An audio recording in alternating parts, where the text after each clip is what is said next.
Baia, madloba imისთვის რომ გვითხოვთ დროს და იღებ გადაცემაში მონაწილეობას. Baia, ჩვენ თქვენი კოლეგების განცხადება მოვისმინეთ, მაგრამ აი თქვენ ვიცი რომ მე მგონი ქვეყანაში არ იმყოფებით, ამიტომ დისტანციურად გვერთვებით. პირველ რიგში კითხავთ, ელოდით თუ არა, რომ ერთ დღესაც მიიღებდით მართლა წერილს, სადაც გეტყოდნენ რომ თქვენი ორგანიზაციის საბანკო ანგარიშები არის დაყადაღებული, რომ ესე განვითარდებოდა მოვლენები და დროის ფაქტორსაც აქცევთ თუ არა თქვენ ყურადღებას, რომ აი მიზან მიმართულად მოხდა სწორედ დამთხევა ისეთი კრიტიკული პერიოდისთვის, როდესაც უნდა იყოს განხილვა უვიზო რეჟიმის შეჩერებასთან დაკავშირებით ბრიუსელში. მოგესალმებით. კი, საქართველოში ვარ, უბრალოდ თბილისში არ ყოფები, უბრალოდ თბილისში არ ვარ. სამწუხაროდ გქონდა იმის მოლოდინი, მათ დიდი ხანია არასამთავრობო ორგანიზაციებს გამოუცხადეს ომი და სხვადასხვა საშუალებებით ცდილობენ ჩვენ გაჩერებას. საერთოდ ნებისმიერი კრიტიკული ხმის, ნებისმიერი სიმართლის გამჟღერებელი ადამიანის და ორგანიზაციის გაჩუმება სურთ სამწუხაროდ აი ამ რეჟიმს და მართლა წარმოუდგენელია ხელისუფლება ვუწოდოთ ჩვენ ამ ძალას, რომელიც ეხლა პრაქტიკულად საბოტაჟს უკეთებს ევროპულ გზას, ევროინტეგრაციას, ვინაიდან ყველასათვის ცხადია, როდესაც უფლებადამცველებზე მიაქვს იერიში, როდესაც უფლებადაცვით ორგანიზაციებზე მიაქვს იერიში რომელიმე მთავრობას, რომ ჩვენ გვაქვს სერიოზულ ავტორიტარიზმთან საქმე და ცხადია ავტორიტარული ქვეყნების ადგილი ევროკავშირში არ არის. პუტინი, რუსეთი, ლუკაშენკა და ბრიუსელი, უბრალოდ ლუკაშენკა და აი ესეთი ადამიანები ბრიუსელისთვის არიან მიუღებელი, ასე ვთქვათ და საქართველოს სამწუხაროდ ეწერება ამათ რიგში. მე ყველაზე ძალიან შეშფოთებული ვარ იმით, რომ ათასობით ჩვენ მოქალაქეს უკვე აღარ ვიცი როგორ უნდა გავუწიოთ დახმარება. თქვენ იცით რომ ეს ორგანიზაციები ძალიან ბევრ ადამიანებს ეხმარებოდნენ მარტო იურიდიული დახმარებით.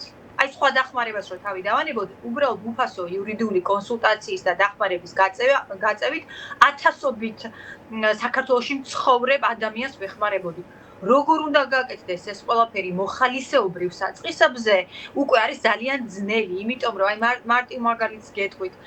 იურისტი, რომელსაც ყავს 3 შვილი და თავიდან ბოლომდე იყო დასაქმებული ორგანიზაციაში, სრულმთლიანად მოხალისეობრივ საქმეზე რო გადავიდეს მის შვილებს მის შეინახავს და თუ ნაწილობრივ იმუშავებს მოხალისედ და ნაწილობრივ მე ვფიქრობ რომ ყველა იმუშავებს მოხალისედ, მაინც აი ეს მასშტაბი, აი ეს ხარისხი, აი იმ რამდენადაც ჩვენ ადამიანებს ვეხმარებოდით, ამის გაკეთებას ვეღარ შევძლებთ, იმიტომ რომ ყველაფერი არის გაჩერებული. ეს არის აი ყველანაირ რესურსს რომ მოუკლა ორგანიზაციას, გასაგებია რომ შენ კიდევ უბრალოდ გააჩერო, აი ძალით ხელით გადაუგრიხო და ისე გააჩერო ქართული არასამთავრობო ორგანიზაცია და აი ამას ვხედავთ ჩვენ დღეს. კი ბატონო, ბაია, სწორედ ეს მინდოდა მე კითხა, აი საბანკო ანგარიშების დაყადაღება როგორ აისახება თქვენს საქმიანობაზე. თქვენ განცხადება, როდესაც გაავრცელეთ, თავიდანვე თქვით, რომ მზად ხართ მოხალისეობრივად,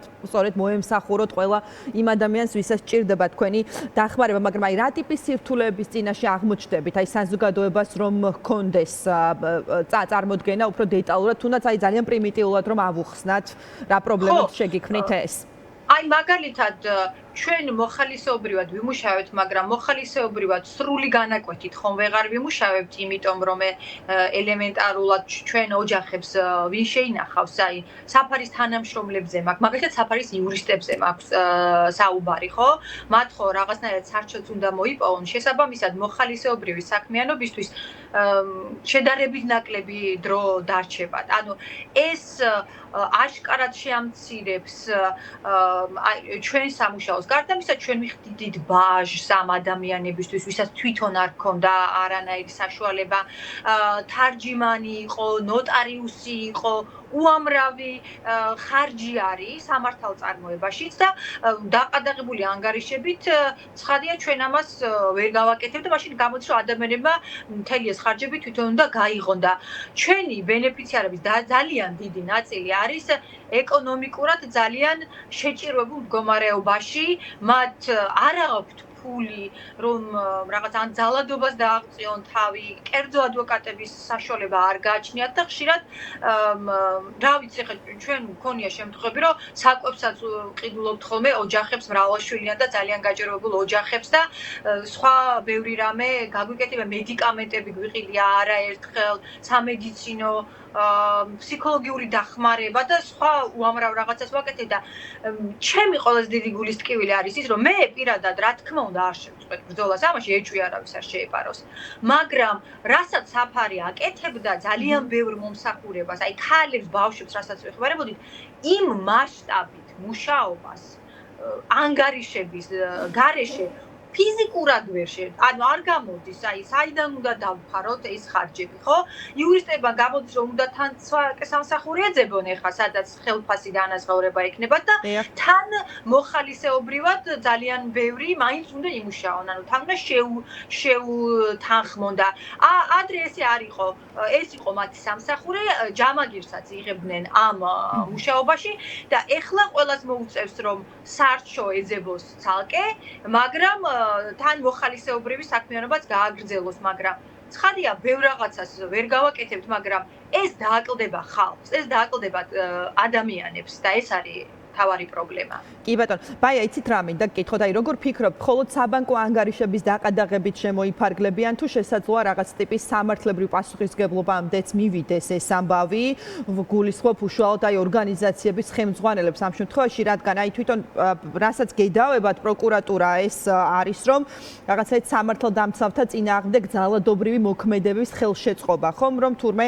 თქვენი ორგანიზაციების ფინანსები გამოყენებული იყო ისეთი აღჭურვილობის შესაძლებლად, როგორც იყო სპეციალური აირწინაღები, დამცავი სათვალეები, პირბადეები და ასე შემდეგო, რასაც აქციის მონაწილეები იყენებდნენ პოლიციასთან დაპირისპირების დროს. ანუ უფრო შორს შეიძლება წაიყვანონ თუ არა ეს ამბავი, გაქვთ თუ არა ასეთი მოლოდინიც. თავარი პრობლემა აქ არის ის, რომ მაგალითად კონკრეტულად საფარზე თუ ვილაპარაკებთ, ჩვენ ესეთი შესყიდვები არ განგვიხორციელებია.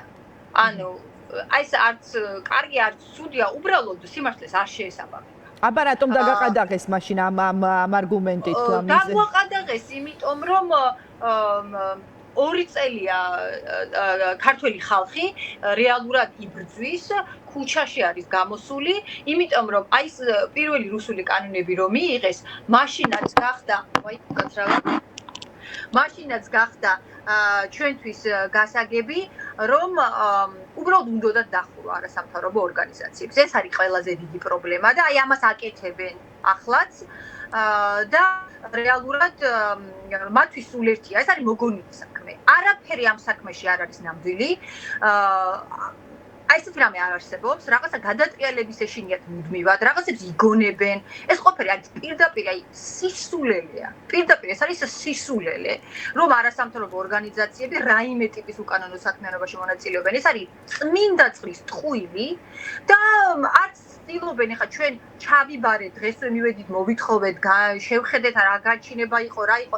არაფერი არ წერია და ცალკე ტრაგედია არის, რომ მოგმართავს პროკურატურა ერთია, მაგრამ სასამართლო რომ საერთოდ არაფერს არ უყურებს, არაფერს არ განიხილავს, არაფერს არ ინტერესდება იმით, რომ არანაირი მტკიცებულებები წარდგენილი არ არის. დღეს ვნახე იმედზე გავრცელებული ვიდეო ჩვენ წინააღმდეგ და პირდაპირ გეტყვით, რომ ძალიან ვამაყობ ჩვენი წლიური ანგარიშის ვიდეოდან აქ დაღებული, სადაც ვყვებით როგორ ვეხმარებით ხალხს. და ეს არის ჩვენ წინააღმდეგ კომპრომატი. ეს არ არის კომპრომატი. ჩვენ ამისთვის ვარსებობთ, რომ ადამიანებს დავეხმაროთ და მათი ტკივილი და მათი პრობლემები მოვაგვაროთ. ეს როგორ შეიძლება იყოს რაიმე ტიპის კომპრომატი და ეს არის კი ჩვენი მისია. რომ ადამიანებს დავეხმაროთ და მაშინ რომ გამოაცხადეს რუსული კანონი პირველად რომ მიიღეს და რომ აღარც გაჩერებულანი იმის მერე, იმას ნიშნავს, რომ ყველა კრიტიკული ხმა უნდა ჩაახშო.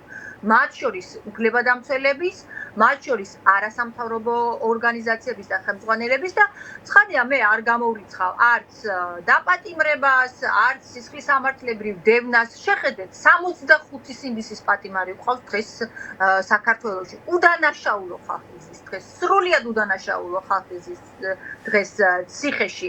ღიმილის ბიჭები, ბავშვები არ არიან, შემთხვევაში ისინი გმირები არიან, მაგრამ 19 და 20 წლის ბიჭები უზით ციხეში და მე არ მგონია რომ ვინმე მაგათ ან ჰუმანურობა ამოძრავებდეთ ან ვინმეს მიმართ რამე თანაგანცდა და თანაგრძნობა გქონდეთ. ამიტომ კარგს ცხადია ესე არაფერს არ ველი, უბრალოდ მე ზუსტად ვიცი რომ ვიბრძვი ჩემი ხალხისთვის, ვიბრძვი ჩემი ქვეყნისთვის, ჩემი ქვეყნის თავისუფლებისთვის, დამოუკიდებლობისთვის, ევროპული მომავლისთვის ვიბრძვი და მზად ვარ, რომ აი ამ ბრძოლაში ვიყო ბოლომდე. რაც არ უნდა დამიპირისპირონ. ეს ჩემი ძალიან შეგნებული გადაწყვეტილება და საბედიეროდ ჩემი კოლეგებიც ასე ფიქრობენ და ვფიქრობ, რომ კი უნდათ შეშინება, მაგრამ არ გამოუვათ. ჩვენ ამისთვის მზად ვიყავით და მზად ვართ. მიუხედავად იმისა, რომ ეს არის უკვე ახალ ეტაპზე გადასვლა ერთმნიშვნელოვნად. კი ბატონო. ძალიან დიდი მადლობა, ბაია, მადლობა იმისთვის, რომ დაგვითმეთ, რომ და მიიღე გადაცემაში მონაწილეობა, ბაია პატარა